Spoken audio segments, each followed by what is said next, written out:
ಆತ್ಮೀಯ ಬಂಧುಗಳೇ, ಶ್ರೀಮದ್ ಭಾಗವತಂ ಸ್ಕಂದ 3 ಭಾಗ 1 ಅಧ್ಯಾಯ 9 ಸೃಜನ ಶಕ್ತಿಗಾಗಿ ಬ್ರಹ್ಮನ ಪ್ರಾರ್ಥನೆ. ಇದರಿಂದ ನಾವು 10ನೇ ಶ್ಲೋಕವನ್ನ ತಿಳ್ಕೊಳ್ತಾ ಇದ್ವಿ. ಹೋದ ಭಾಗದಲ್ಲಿ ನಾವೇನ್ ತಿಳ್ಕೊಂಡ್ವಿ? ಭಗವಂತನ ತತ್ವಗಳಿಗೆ ಅಂದ್ರೆ ಅವನ ಭಕ್ತಿ, ಅವನ ಸೇವೆ, ಈ ತತ್ವಗಳಿಗೆ ಪ್ರತಿಕೂಲರಾಗಿರುವಂಥವ್ರು ಅವರು ಯಾರೇ ಆಗಿರ್ಬೋದು, ಮುನಿಗಳು ಕೂಡ ಈ ಒಂದು ಭೌತಿಕ ಅಸ್ತಿತ್ವದ ಒಂದು ನಿಯಮ ಇರುತ್ತಲ್ಲ, ಅದಕ್ಕೆ ಒಳಗಾಗುವಂಥ ಶಿಕ್ಷೆಗೆ ಅವರು ಕೂಡ ಅರ್ಹತೆಯನ್ನು ಪಡಿತಾರೆ, ಪಾತ್ರರಾಗ್ತಾರೆ. ಆಮೇಲೆ ಯಾವುದರಲ್ಲಿ ಭಗವಂತನ ತತ್ವಗಳೇ ಇರೋದಿಲ್ವೋ, ಭಕ್ತಿ, ಸೇವೆ ಇದೆಲ್ಲ ಯಾವುದೂ ಇರೋದಿಲ್ವೋ, ಅಂಥ ಒಂದು ಧರ್ಮ ಇರೋದಕ್ಕೆ ಸಾಧ್ಯ ಇಲ್ಲ ಅನ್ನೋದನ್ನು ಕೂಡ ತಿಳ್ಕೊಂಡ್ವಿ.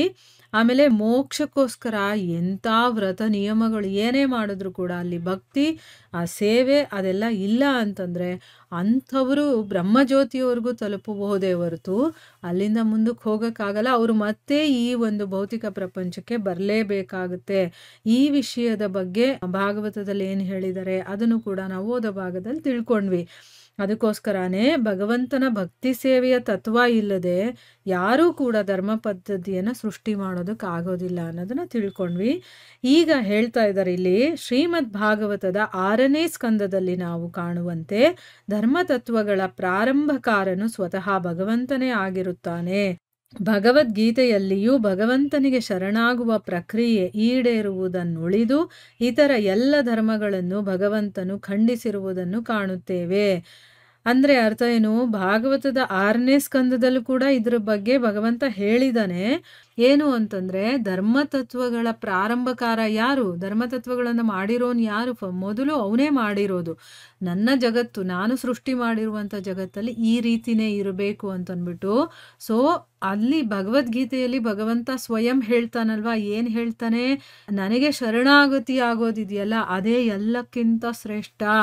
ಬೇರೆ ಎಲ್ಲ ಧರ್ಮಗಳನ್ನು ಕೂಡ ನೀವು ಬಿಟ್ಟುಬಿಡಿ ಅಂತ ಹೇಳಿದಾನಲ್ವಾ, ಅಂದರೆ ಬೇರೆ ಧರ್ಮಗಳನ್ನು ಖಂಡಿಸ್ತಾ ಇದ್ದಾನೆ ಅವನು. ನಾನು ಹೇಳಿದಾಗೆ ಕೇಳಿ, ಅಂದರೆ ನನಗೆ ಶರಣಾಗತಿಯಾಗಿ ನಾನು ಹೇಳಿದ್ದನ್ನು ಮಾಡ್ಕೊಂಡಿರೋದೇ ನಿಮ್ಮ ಧರ್ಮ ಅಂತ ಅಂದ್ಬಿಟ್ಟು ಹೇಳಿದ್ದಾನೆ. ಸೊ ಎಲ್ಲ ಧರ್ಮಗಳನ್ನು ಭಗವಂತ ಖಂಡಿಸ್ತಾನೆ. ಭಗವಂತನ ಭಕ್ತಿ ಸೇವೆಯತ್ತ ನಡೆಸುವ ಯಾವುದೇ ಪದ್ಧತಿಯಾದರೂ ಅದೇ ವಾಸ್ತವಿಕವಾಗಿ ಧರ್ಮ ಅಥವಾ ತತ್ವವಾಗಿರುತ್ತದೆ, ಎಲ್ಲದೇ ಬೇರೆ ಯಾವುದೂ ಅಲ್ಲ. ಅಂದರೆ ಈಗ ನಾವು ಯಾವುದಾದ್ರೂ ಒಂದು ಧರ್ಮವನ್ನು ತಗೊಂಡಾಗ ಅದು ಯಾರಾದರೂ ಮಾಡಿರೋದೇ ಆಗಿರಲಿ, ಅದರಲ್ಲಿ ಭಗವಂತನ ಕಡೆಗೆ ನಮ್ಮನ್ನು ಕರ್ಕೊಂಡು ಹೋಗಬೇಕು. ಅವನ ಭಕ್ತಿ, ಅವನ ಸೇವೆ ಇದರ ಬಗ್ಗೆ ಮಾತಾಡಿದೆ ಅಂತಂದರೆ ಅದು ನಿಜವಾಗಲೂ ಕೂಡ ಧರ್ಮ ಅಥವಾ ತತ್ವ ಆಗಿರತ್ತೆ ಹೊರತು ಬೇರೆ ಇನ್ಯಾವುದೂ ಅಲ್ಲ. ಅಲ್ಲಿ ಭಗವಂತನ ವಿಚಾರನೇ ಇಲ್ಲ ಅಂತಂದರೆ ಅದು ನಿಜವಾಗ್ಲೂ ಧರ್ಮ ಅಲ್ಲ, ಅದು ನಿಜವಾಗ್ಲೂ ತತ್ವ ಅಲ್ಲ. ಭಗವಂತನ ವಿಚಾರ ಹೇಳಲಿಲ್ಲ ಅಂತಂದಮೇಲೆ ಅದನ್ನು ನಾವು ಒಪ್ಕೊಳ್ಳೋದಕ್ಕೆ ಹೋಗಬಾರದು ಅನ್ನೋದು ಇದರ ಅರ್ಥ. 6ನೇ ಸ್ಕಂದದಲ್ಲಿ ಅಶ್ರದ್ಧೆಯ ಸಕಲ ಜೀವಿಗಳನ್ನೂ ನಿಯಂತ್ರಿಸುವ ಯಮರಾಜನ ಈ ಕೆಳಗಿನ ಹೇಳಿಕೆಗಳನ್ನು ನಾವು ಕಾಣುತ್ತೇವೆ. ಅಂದರೆ 6ನೇ ಸ್ಕಂದದಲ್ಲಿ ಅಶ್ರದ್ಧೆಯ ಅಂದರೆ ಯಾರು ಶ್ರದ್ಧೆಯನ್ನು ಇಟ್ಕೊಂಡಿರೋದಿಲ್ವೋ ಅಂಥ ಜೀವಿಗಳನ್ನೆಲ್ಲ ನಿಯಂತ್ರಣ ಮಾಡುವಂಥವ್ನು ಯಾರು? ಅಂದರೆ ಅಧರ್ಮ ಯಾರು ಮಾಡ್ತಾರೋ ಅಂಥವರನ್ನು ನಿಯಂತ್ರಣ ಮಾಡೋನು ಯಾರು ಅಂತಂದರೆ ಧರ್ಮದೇವತೆ ಯಮರಾಜ. ಅವನು ಹೇಳಿರುವಂಥದ್ದನ್ನು 6ನೇ ಸ್ಕಂದದಲ್ಲಿ ನಾವು ಕೇಳಬಹುದು. ಅದರಲ್ಲಿ 2-3 ಶ್ಲೋಕಗಳನ್ನು ಇಲ್ಲಿ ಹೇಳಿದ್ದಾರೆ. ಆ ಶ್ಲೋಕದ 1-2 ಲೈನನ್ನು ಮಾತ್ರ ಓದ್ತೀನಿ ಇಲ್ಲಿ. ಧರ್ಮಂತು ಸಾಕ್ಷಾತ್ ಭಗವತ್ ಪ್ರಣೀತಂ ನವೈರ್ವಿದುರ್ ಋಷಯೋ ನಾಪಿ ದೇವಾಹ ಅಂತ ಆ ಶ್ಲೋಕಗಳು ಬರುತ್ತೆ. ಆ ಶ್ಲೋಕದಲ್ಲಿ ಹೇಳಿರುವ ಅರ್ಥ ಏನು ಅಂತಂದರೆ ಧರ್ಮತತ್ವಗಳು ದೇವೋತ್ತಮ ಪರಮ ಪುರುಷನಿಂದ ಪ್ರಣೀತವಾಗಿರುತ್ತವೆ. ಋಷಿಗಳನ್ನು ದೇವತೆಗಳನ್ನೂ ಒಳಗೊಂಡು ಯಾವನೊಬ್ಬನೂ ಅಂತಹ ತತ್ವಗಳನ್ನು ಸೃಷ್ಟಿಸಲಾರನು. ಮಹರ್ಷಿಗಳು ಮತ್ತು ದೇವತೆಗಳು ಕೂಡ ಅಂತಹ ಧರ್ಮತತ್ವಗಳನ್ನು ಉದ್ಘಾಟಿಸಲು ಅಧಿಕೃತರಿಲ್ಲದಿರುವಾಗ ಇತರರ ವಿಷಯವಾಗಿ ಹೇಳುವುದೇನಿದೆ? ಅಧೋಲೋಕಗಳಲ್ಲಿ ಜೀವಿಸುತ್ತಿರುವ ಯೋಗಿಗಳು, ದಾನವರು, ಮಾನವರು, ವಿದ್ಯಾಧರರು ಮತ್ತು ಚಾರಣರು ಎಂಬುವರ ಬಗ್ಗೆ ಹೇಳುವುದೇನಿದೆ?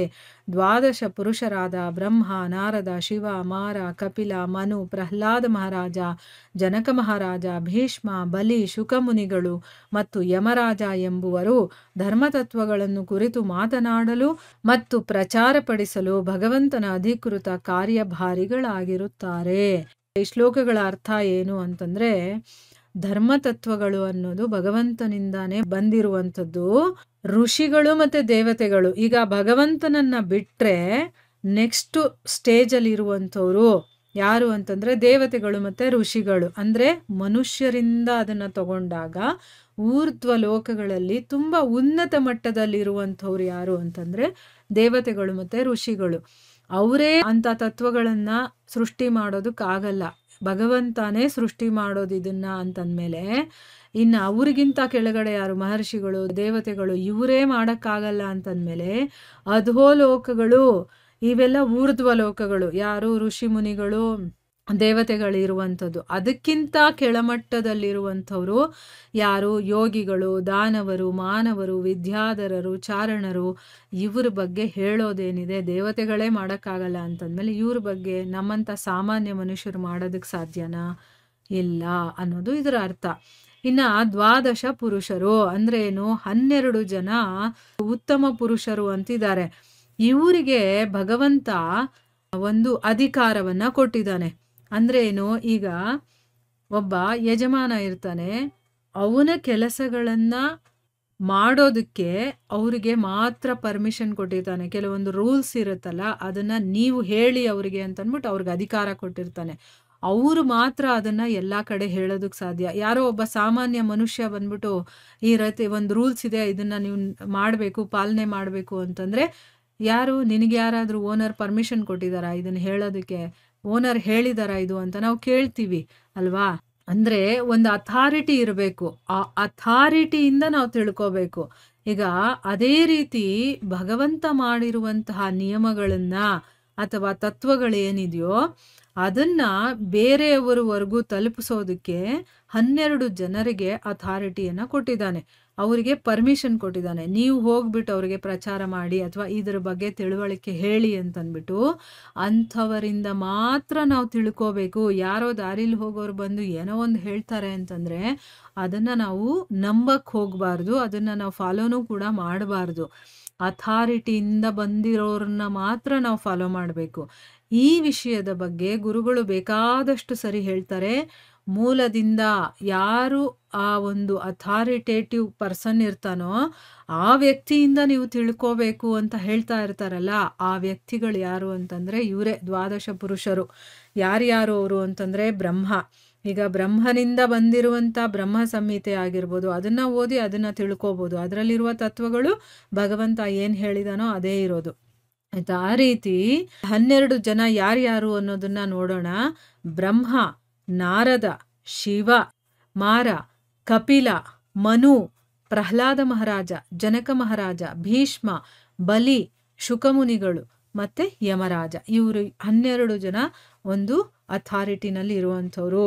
ಇವರಿಂದ ಏನಾದ್ರೂ ನಾವು ಕೇಳಿದ್ರೆ ಅದೆಲ್ಲ ಭಗವಂತ ಏನ್ ಹೇಳಿರ್ತಾನೋ ತತ್ವಗಳು ಅದನ್ನೇ ಇವ್ರು ಹೇಳುವಂಥವ್ರು. ಸೊ ಅದಕ್ಕೋಸ್ಕರನೇ ಇವರು ಅಧಿಕೃತರು. ಇವರಿಂದ ನಾವು ಕೇಳಿ ತಿಳ್ಕೋಬಹುದು. ಅಂದ್ರೆ ಏನು, ಆ ಧರ್ಮ ತತ್ವಗಳ ಬಗ್ಗೆ ಮಾತಾಡೋದಕ್ಕೆ ಮತ್ತೆ ಪ್ರಚಾರ ಮಾಡೋದಕ್ಕೆ ಆ ಭಗವಂತನಿಂದಾನೇ ಅಧಿಕೃತರಾದಂತಹ ಕಾರ್ಯಭಾರಿಗಳು ಇವರೆಲ್ಲರೂ ಅನ್ನೋದು ಇಲ್ಲಿ ಹೇಳ್ತಾ ಇದ್ದಾರೆ. ಧರ್ಮತತ್ವಗಳು ಯಾವುದೇ ಸಾಮಾನ್ಯ ಜೀವಿಗೆ ತೆರೆದಿರುವುದಿಲ್ಲ.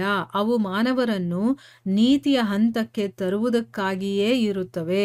ದಾರಿ ತಪ್ಪಿದ ವ್ಯಕ್ತಿಗಳಿಗೆ ಅಹಿಂಸೆ ಮುಂತಾದವು ಅವಶ್ಯಕ. ಏಕೆಂದರೆ ಒಬ್ಬನು ನೀತಿವಂತನೂ ಅಹಿಂಸಕನೂ ಆದ ಹೊರತು ಧರ್ಮತತ್ವಗಳನ್ನು ತಿಳಿಯಲಾರನು. ವ್ಯಕ್ತಿಯು ನೀತಿಯ ಮತ್ತು ಅಹಿಂಸೆಯ ತತ್ವಗಳಲ್ಲಿ ನೆಲೆಗೊಂಡಿದ್ದರೂ ವಾಸ್ತವಿಕವಾಗಿ ಧರ್ಮವೆಂದರೆ ಏನೆಂದು ತಿಳಿದುಕೊಳ್ಳುವುದು ಬಹಳ ಕಷ್ಟ. ಅದು ಬಹಳ ರಹಸ್ಯವಾದದ್ದು. ಏಕೆಂದರೆ ಒಬ್ಬನು ನಿಜವಾದ ಧರ್ಮತತ್ವಗಳಲ್ಲಿ ಪ್ರವೀಣನಾದೊಡನೆ ಅವನು ಜ್ಞಾನಾನಂದಮಯವಾದ ಶಾಶ್ವತ ಜೀವನದ ನೆಲೆಗೇರಿ ಕೂಡಲೇ ಮುಕ್ತನಾಗುವನು. ಆದುದರಿಂದ ವ್ಯಕ್ತಿಯು ಭಗವಂತನ ಭಕ್ತಿ ಸೇವಾ ತತ್ವಗಳಲ್ಲಿ ನೆಲೆಗೊಳ್ಳದಿದ್ದರೆ ಅವನು ಮುಗ್ಧ ಸಾರ್ವಜನಿಕರ ಧರ್ಮಾಚಾರ್ಯನೆಂದು ತೋರಿಸಿಕೊಳ್ಳಲು ಹೋಗಬಾರದು. ಈ ಅಪ್ರಬುದ್ಧತೆಯನ್ನು ಈಶೋಪನಿಷತ್ತು ಈ ಕೆಳಗಿನ ಮಂತ್ರದಲ್ಲಿ ಬಲವಾಗಿ ನಿಷೇಧಿಸುತ್ತದೆ. ಅಂದ್ರೆ ಧರ್ಮತತ್ವಗಳು ಅನ್ನೋದು ಸಾಮಾನ್ಯ ಜನರಿಗಿರುವಂಥದ್ದಲ್ಲ. ಯಾಕೆ ಅಂತಂದ್ರೆ ಅದು ನಮ್ಮನ್ನ ಸ್ಟೆಪ್ ಬೈ ಸ್ಟೆಪ್ ನೀತಿಯ ಹಂತಕ್ಕೆ ತರೋದಕ್ಕೋಸ್ಕರ ಇರೋದು. ಈಗ ಸಾಮಾನ್ಯ ಜನರಿಗೆ ಅದು ಅರ್ಥ ಆಗೋದಿಲ್ಲ. ಯಾಕಂದ್ರೆ ಅದು ತುಂಬಾ ರಹಸ್ಯವಾಗಿರುವಂಥದ್ದು. ಅರ್ಥ ಮಾಡ್ಕೊಳ್ಳೋದಕ್ಕೆ ಸ್ವಲ್ಪ ಕಷ್ಟ ಆಗಿರುವಂಥದ್ದು. ಸೊ ಯಾರ್ಯಾರು ದಾರಿ ತಪ್ಪಿರುವಂಥವ್ರಿದ್ದೀವೋ, ಅಂದ್ರೆ ಈಗ ನಾವು ಯಾರು, ಏನು ಎಲ್ಲವನ್ನ ಮರ್ತು ಹೋಗಿದ್ದೀವಲ್ವಾ, ಅಂಥ ವ್ಯಕ್ತಿಗಳಿಗೆ ಮೊದಲು ಅಹಿಂಸೆ ಅನ್ನೋದು ಬರಬೇಕು. ಅಹಿಂಸೆ ಅನ್ನೋದು ತುಂಬಾ ಇಂಪಾರ್ಟೆಂಟ್. ನಾವು ಏನು ಮಾಡ್ತೀವಿ, ಮಾನಸಿಕವಾಗಿ, ದೈಹಿಕವಾಗಿ, ಮಾತುಗಳಲ್ಲಿ ಬೇರೆ ಬೇರೆ ರೀತಿಯಲ್ಲಿ ನಾವು ಹಿಂಸೆಯನ್ನ ಮಾಡ್ತಾನೆ ಇರ್ತೀವಿ. ಪ್ರಾಣಿ ಹಿಂಸೆ ಒಂದೇ ಅಲ್ಲ, ಮಾತಿನ ಮೂಲಕ ಕೂಡ ಹಿಂಸೆ ಮಾಡಬಾರ್ದು. ಈಗ ನಮಗೆ ಏನಾದರೂ ಒಂದು ಆಗದೆ ಇರೋ ಥರ ಯಾರಾದರೂ ನಡ್ಕೊಂಡ್ಬಿಟ್ರೆ ಮಾತಲ್ಲೇ ಅವರಿಗೆ ಚುಚ್ಚು ಮಾತು ಅಂತ ಹೇಳ್ತೀವಲ್ಲ, ಹಾಗೆ ಮಾಡಿ ಅವ್ರಿಗೆ ಹಿಂಸೆ ಕೊಡ್ತೀವಿ. ಅದು ಮಾಡಬಾರ್ದು. ಅಹಿಂಸೆ ಅಂದಮೇಲೆ ಅಹಿಂಸೆ, ಯಾವುದೇ ರೀತಿಯ ಹಿಂಸೆನೂ ಇರಬಾರ್ದು. ಯಾಕೆ ಅಂತಂದ್ರೆ ಒಬ್ಬ ನೀತಿವಂತನೂ ಆಗಿರಬೇಕು, ಅಹಿಂಸಕನೂ ಆಗಿರಬೇಕು. ಆಗ ಮಾತ್ರ ನಾವು ಧರ್ಮತತ್ವಗಳನ್ನು ತಿಳ್ಕೊಳ್ಳೋದಕ್ಕೆ ಸಾಧ್ಯ ಆಗೋದು. ಸೊ ಒಬ್ಬ ವ್ಯಕ್ತಿ ಧರ್ಮತತ್ವಗಳನ್ನು ತಿಳ್ಕೋಬೇಕು ಅಂದ್ರೆ ಅವನು ನೀತಿವಂತನಾಗಿರಬೇಕು ಮತ್ತೆ ಅಹಿಂಸಕ ಕೂಡ ಆಗಿರಬೇಕು ಅನ್ನೋದು ನಮಗೆ ಗೊತ್ತಾಯ್ತು. ಈಗ ಒಬ್ಬ ವ್ಯಕ್ತಿ ನೀತಿವಂತನೂ ಆಗಿದ್ದು ಅಹಿಂಸೆಯ ತತ್ವಗಳಲ್ಲಿ ಅವನು ಇದ್ರೂ ಕೂಡ ವಾಸ್ತವಿಕವಾಗಿ ಧರ್ಮ ಅಂದ್ರೆ ಏನು ಅಂತ ತಿಳ್ಕೊಳ್ಳೋದು ಬಹಳ ಕಷ್ಟ ಅಂತ ಹೇಳ್ತಾ ಇದ್ದಾರೆ. ಯಾಕೆ ಅಂತಂದ್ರೆ ಈ ತತ್ವಗಳು ಅನ್ನೋದು ಬಹಳ ರಹಸ್ಯವಾಗಿರುವಂಥದ್ದು.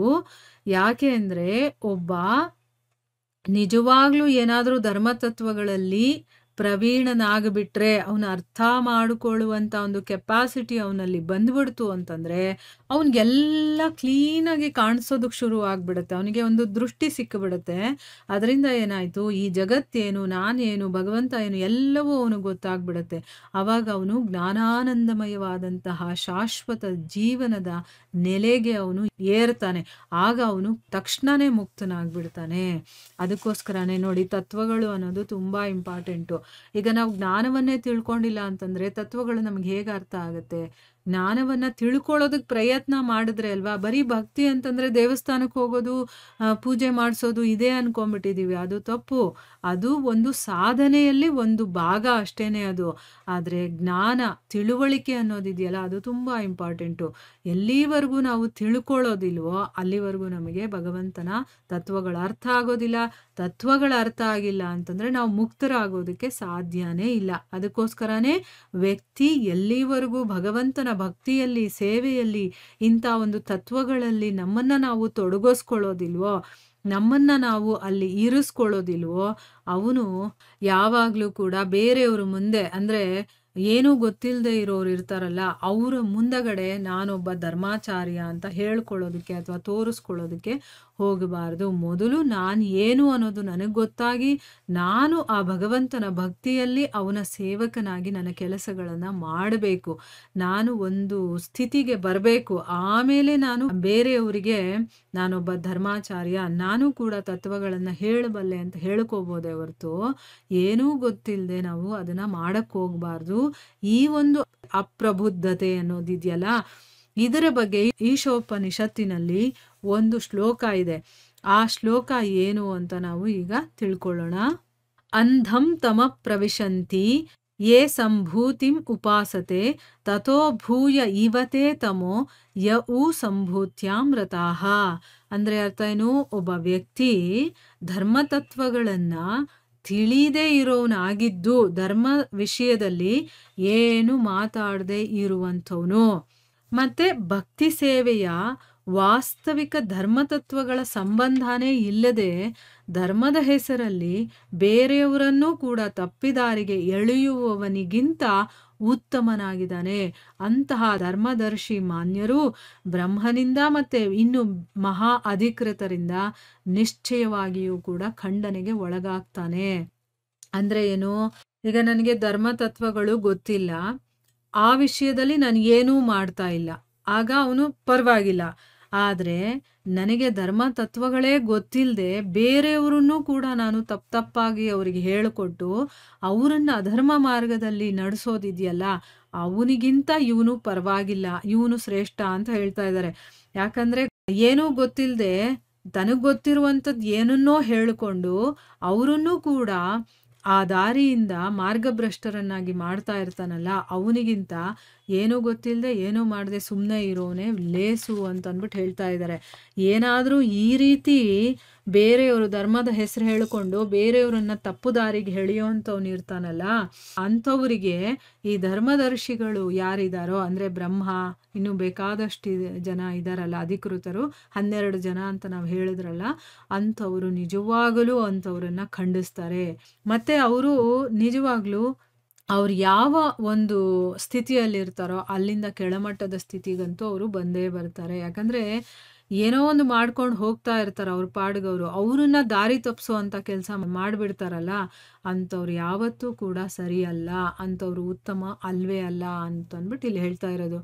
ಅಂದರೆ ಧರ್ಮಗ್ರಂಥಗಳಲ್ಲಿ ಏನಿದೆಯೋ, ಭಗವಂತ ಏನು ಹೇಳಿದಾನೋ ಅದನ್ನು ಹೇಳಿ, ಆ ಭಕ್ತಿಯನ್ನು ಹೇಳಿ, ಭಗವಂತನಿಗೆ ಯಾವ ರೀತಿ ನಾವು ಸರೆಂಡರ್ ಆಗೋದು, ಅವನ ಹತ್ರಕ್ಕೆ ಹೋಗಬೇಕು ಅಂತಂದರೆ ಏನೆಲ್ಲ ಮಾರ್ಗಗಳಿದೆ ಅಂತ ಯಾರು ಉತ್ತಮರಾಗಿದ್ದಾರೋ, ಯಾರಿಗೆ ಭಗವಂತ ಅಧಿಕಾರವನ್ನು ಕೊಟ್ಟಿದ್ದಾರೋ ಅವರಿಂದ ಕೇಳಿ ತಿಳ್ಕೊಂಡು ಅದನ್ನು ಬೇರೆಯವ್ರಿಗೆ ಹೇಳೋದ್ರಲ್ಲಿ ತಪ್ಪಿಲ್ಲ. ಆದರೆ ನನ್ನದೇ ಆದಂಥ ಒಂದು ಧರ್ಮವನ್ನು ಸೃಷ್ಟಿ ಮಾಡೋದು, ಅದರಲ್ಲಿ ಭಗವಂತ ಇಲ್ಲ, ಭಕ್ತಿ ಇಲ್ಲ, ಸೇವೆ ಇಲ್ಲ, ಎಂಥದ್ದೂ ಇಲ್ಲ. ಆದರೆ ಅದನ್ನು ಸುಮ್ಮನೆ ನನಗಿಷ್ಟ ಬಂದಾಗ ನಾನು ಹೇಳ್ಕೊಂಡು ಹೋಗಿ ಬೇರೆಯವರ ದಾರಿ ತಪ್ಪಿಸೋದಿದೆಯಲ್ಲ, ಇದು ಎಲ್ಲಕ್ಕಿಂತ ಕೀಳು ಮಟ್ಟದ ಕೆಲಸ ಅಂತಂದ್ಬಿಟ್ಟು ಇಲ್ಲಿ ಹೇಳ್ತಾ ಇರೋದು. ಸೊ ಅಂಥವ್ರನ್ನ ಈ ರೀತಿಯ ಧರ್ಮದರ್ಶಿಗಳೆಲ್ಲರೂ ಖಂಡಿಸ್ತಾರೆ ಅಂತಂದ್ಬಿಟ್ಟು ಇಲ್ಲಿ ಹೇಳ್ತಾ ಇದ್ದಾರೆ. ಇಲ್ಲಿಗೆ ನಾವು ನಿಲ್ಲಿಸೋಣ. ಹರೇ ಕೃಷ್ಣ.